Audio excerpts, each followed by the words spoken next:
To the world, he is a symbol of laughter, comedy, and impossible stunts that have entertained millions. But behind his wide smile and playful on-screen persona lies a dark secret that is rarely talked about. A story filled with pain, blood, and tears.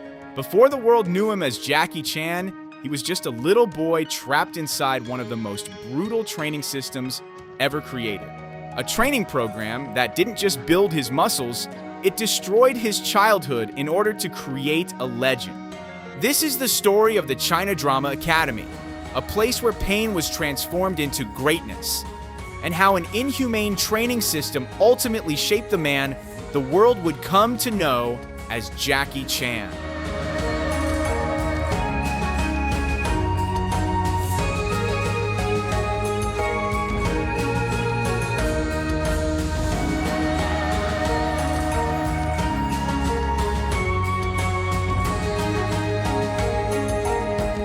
This story doesn't begin beneath the bright lights of Hollywood.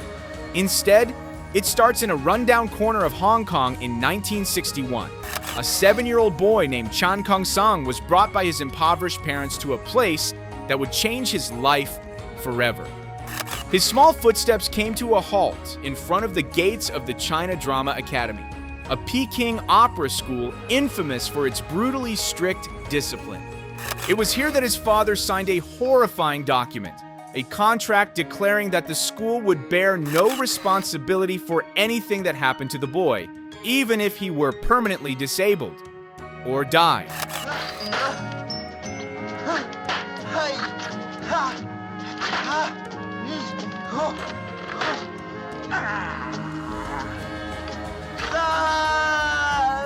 My wrist.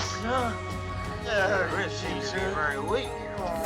Under the command of Master Yu Jim Yuan, this academy was not simply a school. It was a military-style training camp disguised as an art institution. It was here that young Jackie met other unfortunate boys, including Sammo Hung and Yuan Biao.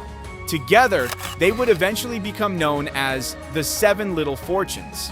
But earning the title of gifted students came at a devastating cost. The price was their freedom, their childhood, and every ounce of physical strength they had.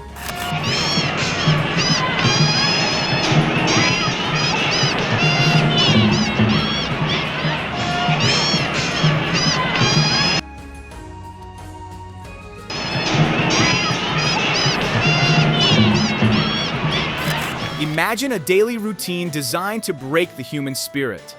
Every morning at exactly 5 o'clock, before the sun had even begun to rise over Hong Kong, the instructor's shouts would shatter the silence of the dormitory. Training began immediately. No breakfast, no proper warm-up. Their first challenge was the handstand. Not for a minute or two, but for hours at a time. They were forced to balance upside down on narrow, unstable wooden benches. If their bodies trembled from exhaustion, or if their legs dropped even the slightest bit, a thick bamboo cane would come crashing down across their backs without mercy. Physical punishment wasn't the exception at this school, it was simply part of everyday life.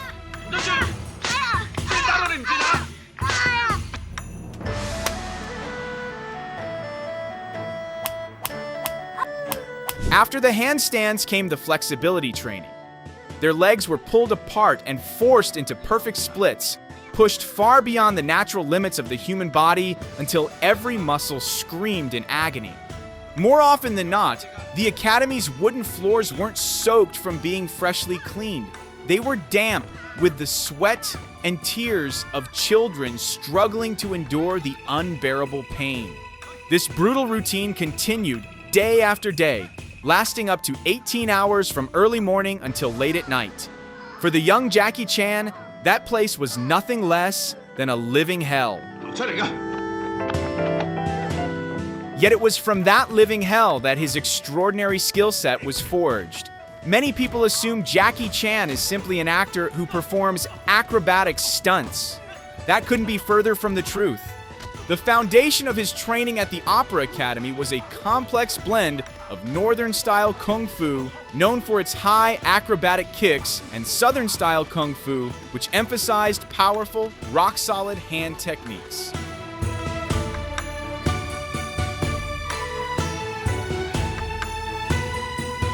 But his journey didn't end there. As he grew older and moved beyond the Opera Academy, Jackie continued to pursue martial arts with an insatiable hunger to learn. He trained extensively in Hapkido under the legendary Grandmaster Jin Pal Kim, eventually earning a black belt. Hapkido gave him a deep understanding of joint locks, devastating throws, and highly efficient leg sweeps.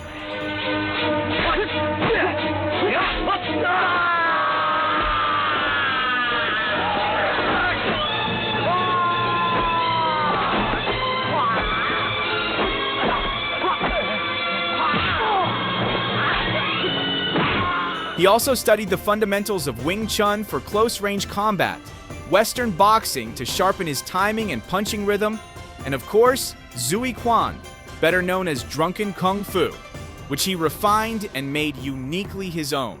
Jackie Chan's body evolved into a versatile weapon. He became highly skilled with nearly every traditional Chinese weapon, from staffs and swords to spears.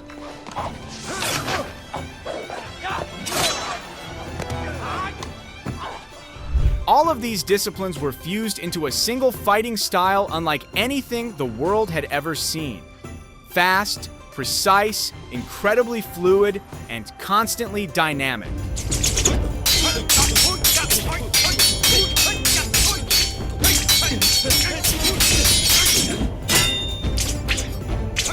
When the Opera Academy finally shut down as times began to change, Jackie Chan was thrown into the real world with nothing to his name.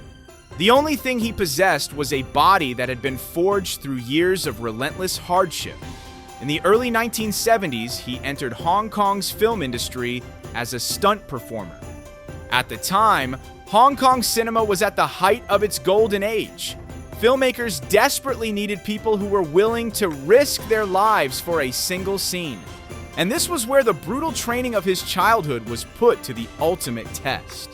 Jackie was recruited to serve as a stuntman, and often the human punching bag, in Bruce Lee films, such as Fist of Fury and Enter the Dragon.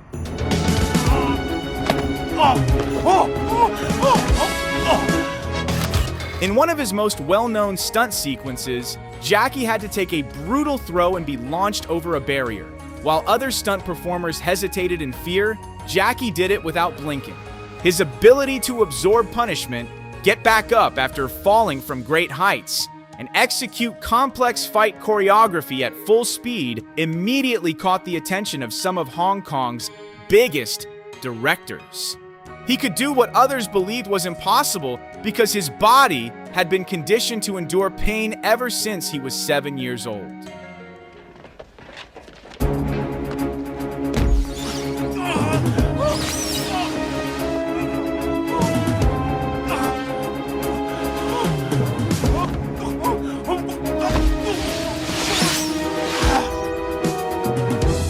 But fate had its own plans.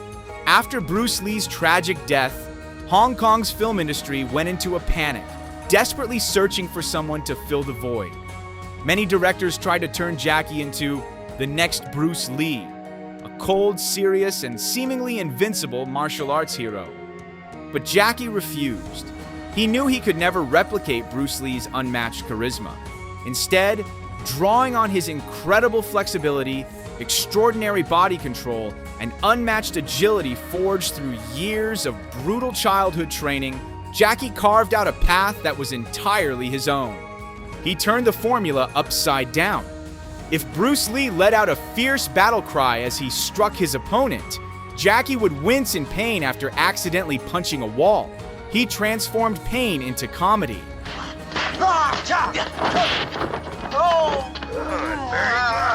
He began turning everything around him into part of the fight. Chairs, ladders, jackets, shopping carts. Every ordinary object in his hands became both a deadly weapon and a source of comedy. This wasn't just movie choreography, it was body mechanics at the highest level.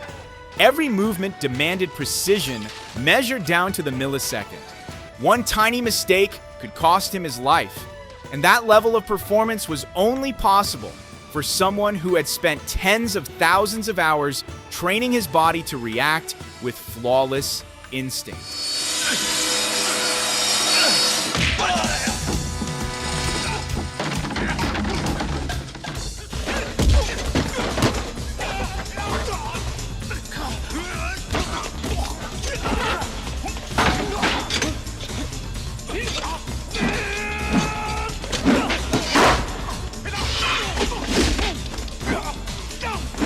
Today, even in his later years, if you look at Jackie Chan's body, you're looking at a battlefield map.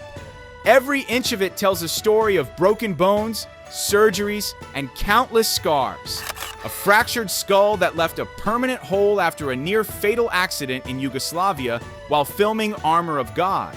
A nose broken 3 separate times, dislocated shoulders, a spine that came dangerously close to being crushed, and knees so damaged that much of their natural cartilage has worn away. Every one of those injuries stands as a certificate of the extraordinary dedication that defined his life.